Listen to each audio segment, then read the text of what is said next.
আজকে সর্বশেষ বাংলা সংবাদে আপনাকে স্বাগত। শুরুতেই সংবাদ শিরোনাম। ভারতকে যে সতর্ক বার্তা দিলেন উপদেষ্টা নাহিদ ইসলাম। ভাবিনি আমাকে বাঁচিয়ে রাখবে, ডিবির হারুন এসে বলেন ওকে ক্রস ফায়ারে দাও। আওয়ামী লীগকে কড়া বার্তা দিল হেফাজতে ইসলাম। অন্তর্বর্তী সরকারের সময় বেঁধে দিলেন কাদের সিদ্দিকী।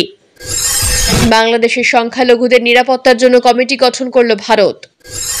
নিষিদ্ধ দল জামায়াতের কার্যক্রম নিয়ে যে বিভ্রান্তি। শেখ হাসিনা ইস্যুতে বাংলাদেশকে কঠোর বার্তা দিল বিএনপি। বিস্তারিত প্রতিবেদনে যাওয়ার আগে অনুরোধ করব চ্যানেলটি সাবস্ক্রাইব করুন এবং আপনি কোন জেলা থেকে আমাদের এই ভিডিওটি দেখছেন তা কমেন্ট করে জানিয়ে দিতে ভুলবেন না। ভারতকে যে সতর্ক বার্তা দিলেন উপদেষ্টা নাহিদ ইসলাম। আমরা ভারতের সঙ্গে বন্ধুত্বপূর্ণ সম্পর্ক চাই, ভারতের উচিত তাদের পররাষ্ট্রনীতির দিকে তাকানো বলে সতর্ক করলেন ছাত্রনেতা ও বর্তমান অন্তর্বর্তীকালীন সরকারের ডাক টেলিযোগাযোগ ও তথ্য প্রযুক্তি বিষয়ক উপদেষ্টা নাহিদ ইসলাম।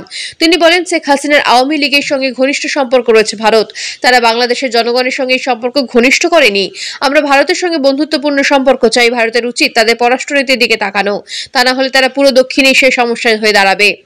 শেখ হাসিনার বিষয়ে উপদেষ্টা নাহিদ ইসলাম বলেন তিনি কেন দেশ থেকে পালালেন তা জানার কৌতূহল আছে আমার। 8ই আগস্ট উপদেষ্টা হিসেবে নতুন অন্তর্বর্তী সরকারে যোগ দেওয়ার পর শুক্রবার দেওয়া প্রথম সাক্ষাৎকারে বার্তা সংস্থা রয়টার্সকে কথা বলেন তিনি। নাহিদ বলেন শেখ হাসিনার অধীনে সংঘটিত সব হত্যাকাণ্ডের ন্যায় বিচার চাই আমরা। তাদের বিপ্লবের অন্যতম প্রধান দাবি ছিল এটা, এমনকি তিনি যদি দেশে ফিরে না আসেন তাহলেও আমরা এই বিষয়ে কাজ করব। আমি চাই তাকে গ্রেপ্তার করা হোক, সেটা হতে পারে নিয়মিত বিচারিক ব্যবস্থায় অথবা বিশেষ ট্রাইব্যুনালের মাধ্যমে। এই বিষয়ে কিভাবে কাজ করা যায় তা নিয়ে আমরা আলোচনা করছি। ওদিকে ছাত্র আন্দোলনের আরেক নেতা আবু বকর মজুমদার আলাদাভাবে রয়টার্সকে বলেছেন তারা চান শেখ হাসিনা দেশে ফিরে এসে বিচারের মুখোমুখি দাঁড়ান।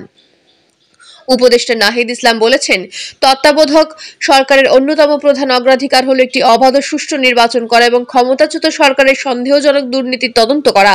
এর আগে নির্বাচন বিরোধীদের বর্জনের মধ্য দিয়ে অনুষ্ঠিত হয়েছিল। প্রিয় ভালোবাসার দর্শক, বাংলাদেশের প্রধানমন্ত্রী হিসেবে কাকে দেখতে চান? আপনার মূল্যবান মতামত কমেন্ট করে জানিয়ে দিন। এদিকে আরেকটি আলোচিত নিউজ হচ্ছে ভাবিনি আমাকে বাঁচিয়ে রাখবে, ডিবির হারুন এসে বলেন ওকে ক্রস ফায়ারে দাও। বৈষম্য বিরোধী ছাত্র আন্দোলনের জগন্নাথ বিশ্ববিদ্যালয়ের অন্যতম সমন্বয়ক নূর নবী আমাকে চিৎ করে শুইয়ে বলে তোর এক হাত তো ছাত্রলীগ ভেঙেছে, আর এক হাত আমরা ভেঙে দেব। আমাকে নাভির নিচ থেকে হাঁটু পর্যন্ত মারধর করে, রুটি যেভাবে বেলে ঠিক সেভাবে আমার হাঁটু থেকে নাভি পর্যন্ত লাঠি দিয়ে চাপ দেয়। আমি কান্না করলেই বলতো তোকে মেরেই ফেলবো। ঘন্টার পর ঘন্টা আমাকে এভাবে মারধর করতো। কথাগুলো বলেছিলেন বৈষম্য বিরোধী ছাত্র আন্দোলনের জগন্নাথ বিশ্ববিদ্যালয়ের অন্যতম সমন্বয়ক নূর নবী। শুক্রবার শহীদ মিনার প্রাঙ্গণে সংবাদ সম্মেলনে পুলিশের বীভৎস নির্যাতনের বর্ণনা দেন তিনি। 19 জুলাই বিশ্ববিদ্যালয়ের প্রধান ফটক থেকে ডিবি পুলিশ তাকে আটক করে। সংবাদ সম্মেলনে নূর নবী বলেন তারা আমাকে গাড়িতে করে মিন্টু রোডের ডিবি কার্যালয়ে নিয়ে যায়, গাড়িতে উঠে মারধর শুরু করে।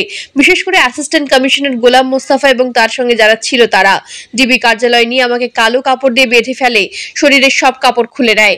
তিনি বলেন পুলিশ আমাকে মারছিল আর বারবার বলছিল তোর তথ্য আমরা অনেক দিন থেকে শুনেছি, ক্যাম্পাস থেকে কয়েকজন তোর কথা আগেই বলেছে, তুই জঙ্গি, তুই শিবির। শেষ পর্যন্ত তারা আমাকে বলেছে তুই ছাত্র দল করিস। তারা যেভাবে আমাকে মেরেছিল আমি ভেবেছিলাম আমার পায়ের অংশ পচে যাবে বা কেটে ফেলতে হবে। প্রিয় ভালোবাসার দর্শক, বাংলাদেশের প্রধানমন্ত্রী হিসেবে কাকে দেখতে চান? আপনার মূল্যবান মতামত কমেন্ট করে জানিয়ে দিন। অন্যদিকে আরেকটি গুরুত্বপূর্ণ নিউজ হচ্ছে আওয়ামী লীগকে কড়া বার্তা দিল হেফাজতে ইসলাম। নতুন অন্তর্বর্তীকালীন সরকারকে স্বাগত জানিয়ে হেফাজতে ইসলাম বাংলাদেশের আমির আল্লামা মুহিবুল্লাহ বাবুরনগরী ও মহাসচিব আল্লামা সাজেদুর রহমান বলেছেন ফ্যাসিস্ট আওয়ামী লীগ শান্তির বদলে নতুন কোনো নৈরাজ্য তৈরির চেষ্টা করলে জনগণ ঐক্যবদ্ধ প্রতিরোধে তারা আরো ক্ষতিগ্রস্ত হবে। শুক্রবার রাত 9টার দিকে সংগঠনটির যুগ্ম মহাসচিব আজিজুল হক ইসলামাবাদী সংবাদ মাধ্যমে সরকারকে স্বাগত জানিয়ে প্রেরিত এক বিবৃতিতে কথা বলেন। বিবৃতিতে তারা বলেন নবগঠিত অন্তর্বর্তী সরকারকে আমরা স্বাগত জানাচ্ছি এবং বিশেষ করে আলেমদের প্রতিনিধিত্ব নিশ্চিত করার জন্য সাধুবাদ জানাই। অন্তর্বর্তী সরকারকে আমরা বলবো দ্রুত একটি জাতীয় মীমাংসাপত্র তৈরি করুন যার ভিত্তিতে সামাজিক যত বিভেদ ও বিভাজন দূর হবে। সারা দেশে প্রতিশোধ ও জিঘাংসার যে মৎসব শুরু হয়েছে তা বন্ধে একটি জাতীয় মীমাংসাপত্র আবশ্যক। ফ্যাসিস্ট আওয়ামী লীগের প্রতিটি হত্যা ও জুলুমের সুষ্ঠু বিচার হবে, কিন্তু বদলা নয়। বদলা নিতে গেলে ন্যায় বিচার ধ্বংস হবে। আমাদের সমাজ থেকে শত্রুবধের রাজনীতি ও আকাঙ্ক্ষাকে চিরতরে দূর করতে হবে।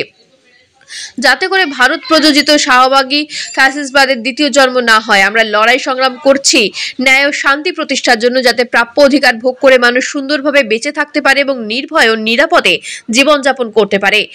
আমাদের বিজয়কে সে পথেই নিয়ে যেতে হবে। প্রিয় ভালোবাসার দর্শক, শেখ হাসিনা কি বাংলাদেশের উন্নয়নের রূপকার নাকি স্বৈরা শাসক ছিলেন? আপনার মূল্যবান মতামত কমেন্ট করে জানিয়ে দিন। এদিকে আরেকটি আলোচিত খবর হচ্ছে, অন্তর্বর্তী সরকারের সময় বেঁধে দিলেন তাদের সিদ্দিকী। কৃষক শ্রমিক জনতা লীগের সভাপতি বঙ্গবীর কাদের সিদ্দিকী বলেছেন, ডক্টর ইউনূসের ক্ষমতার লোভ নেই, একটি যৌক্তিক সময় পর্যন্ত তাদের ক্ষমতায় থাকতে হবে। এই সময়টি 2 বছরের বেশি নয়। অতীতে ইউনূসের ওপর শুধু জুলুম করা হয়েছে। ইউনূসকে যদি আমরা দেশের পক্ষে কাজে খাটে লাগাতাম, তাহলে বাংলাদেশ আরো বেশি লাভবান হতো। আশা করছি তিনি মানুষের আশা আকাঙ্ক্ষা পূর্ণ করতে পারবেন। শুক্রবার রাতে টাঙ্গাইল শহরের নিজ বাসভবনে দেশের চলমান পরিস্থিতি নিয়ে সাংবাদিকদের এসব কথা বলেন কাদের সিদ্দিকী। পুলিশ সম্পর্কে তিনি বলেন, ব্রিটিশ আমল থেকে এখনো পর্যন্ত থানা থেকে পুলিশ পালিয়ে এসেছে এমন ঘটনা ঘটেনি।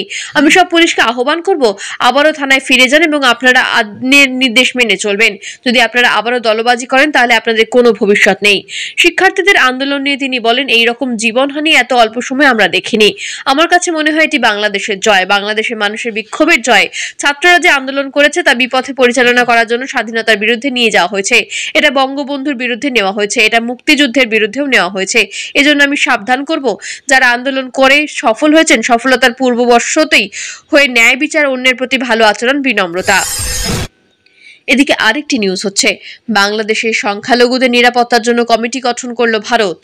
শেখ হাসিনা সরকারের পতনের পর বাংলাদেশের সংখ্যালঘুদের উপর সহিংসতার ঘটনা পর্যবেক্ষণের জন্য একটি কমিটি গঠন করেছে ভারতের কেন্দ্রীয় সরকার। এই কমিটি বিভিন্ন সংখ্যালঘু সম্প্রদায় ও বাংলাদেশে অবস্থানরত ভারতীয়দের নিরাপত্তা নিশ্চিতে কাজ করবে। ভারতীয় সংবাদ মাধ্যম এনডিটিভি সহ কয়েকটি গণমাধ্যমের প্রতিবেদনে খবর জানিয়েছে। ভারত সরকার বলেছে, ভারত বাংলাদেশ সীমান্তের বর্তমান পরিস্থিতি পর্যবেক্ষণের জন্য একটি কমিটি গঠন করেছে ভারত সরকার। কমিটি ভারতীয় নাগরিক এবং বাংলাদেশের সংখ্যালঘু সম্প্রদায়ের নিরাপত্তা নিশ্চিত করতে বাংলাদেশের কর্তৃপক্ষের সঙ্গে যোগাযোগ বজায় রাখবে। এই কমিটির নেতৃত্বে থাকবেন বর্ডার সিকিউরিটি ফোর্সের ইস্টার্ন কমান্ডার এডিজি, দক্ষিণবঙ্গের বিএসএফ ফ্রন্টিয়ার সদর দপ্তরের আইজি, বিএসএফ ফ্রন্টের সদর দপ্তর ত্রিপুরার IG, land port authority of ইন্ডিয়ার সদস্য এবং এলপিএআই এর সচিব। এর আগে বৃহস্পতিবার শান্তিতে নোবেলজয়ী মোহাম্মদ ইউনূস বাংলাদেশের অন্তর্বর্তীকালীন সরকারের প্রধান উপদেষ্টা হিসেবে শপথ নিয়েছেন। ছাত্র জনতার গণ অভ্যুত্থানে শেখ হাসিনার 15 বছরের শাসনের অবসানের পর তিনি দেশে আবারও গণতন্ত্র ফিরিয়ে আনার প্রতিশ্রুতি দিয়েছেন। অন্যদিকে আরেকটি খবর হচ্ছে, নিষিদ্ধ দল জামায়াতের কার্যক্রম নিয়ে যে বিভ্রান্তি। সরকারের পতনের কয়েকদিন আগে নিষিদ্ধ করা জামায়াতে ইসলামী এখন প্রকাশ্যে। দলটির নেতারা রাষ্ট্রীয় অনুষ্ঠানের দাওয়াত পাচ্ছেন। এই বিষয় নিয়ে আইন বিশেষজ্ঞরা প্রশ্ন তুলেছেন। তবে তারা এও বলেছেন, অভ্যুত্থান পরবর্তী সরকার আগের আইন বা আদেশ নাও মানতে পারে। নতুন অ্যাটর্নি জেনারেল মোহাম্মদ আসাদুজ্জামান বলেছেন, বিষয়টি সরকার ও তার নির্বাহী বিভাগের সিদ্ধান্তের ব্যাপার। আর জামায়াত বলছেন, হাসিনা সরকারের পতনের পর ওই আদেশের আর বাস্তবে কোনো কার্যকারিতা নেই। গত 5ই আগস্ট শেখ হাসিনার পদত্যাগ ও দেশত্যাগের পর সেনাপ্রধান জেনারেল ওয়াকারুজ্জামান কয়েকটি রাজনৈতিক দলের নেতাদের সঙ্গে করণীয় নিয়ে বৈঠক করেন। তার মধ্যে ছিলেন জামায়াতের আমির ডক্টর শফিকুর রহমান। এরপর জাতির উদ্দেশ্যে দেওয়া ভাষণের পর সাংবাদিকদের প্রশ্নের জবাবে সেনাপ্রধান যেসব রাজনৈতিক নেতা বৈঠকে উপস্থিত ছিলেন, তাদের মধ্যে সবার আগে জামায়াতের আমিরের কথা বলেন। বৃহস্পতিবার রাতে বঙ্গভবনে অন্তর্বর্তী সরকারের প্রধান এবং উপদেষ্টাদের শপথ অনুষ্ঠানেও জামায়াতের আমির সহ আরও কয়েকজন নেতা উপস্থিত ছিলেন। জামায়াতের আমির এবং নেতারা ঢাকেশ্বরী মন্দিরও পরিদর্শন করেছেন। দেশের বিভিন্ন এলাকায় তাদের সভা সমাবেশেরও খবর পাওয়া গেছে। এদিকে আরেকটি নিউজ হচ্ছে, শেখ হাসিনা ইস্যুতে ভারতকে কঠোর বার্তা দিল বিএনপি।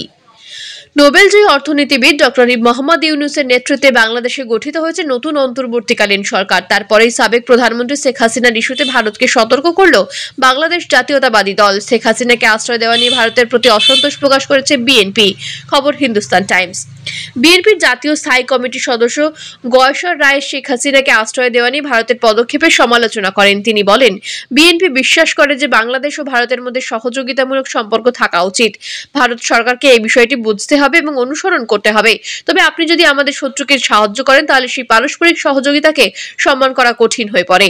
তিনি আরো জানান, সাবেক পররাষ্ট্রমন্ত্রী ডক্টর এ.কে আব্দুল মোমেন নির্বাচনের আগে বলেছিলেন শেখ হাসিনাকে ক্ষমতায় ফেরাতে ভারত সাহায্য করবে। শেখ হাসিনার দায়ভার ভারত বহন করছে। ভারত ও বাংলাদেশের জনগণের মধ্যে কোনো সমস্যা নেই, কিন্তু ভারত কি একটি দলকে সমর্থন করবে, পুরো দেশকে নয়? ওই নেতার এমন মন্তব্য বিএনপিকে ভারত বিরোধী বলেই মনে করছে বিশিষ্ট মহল।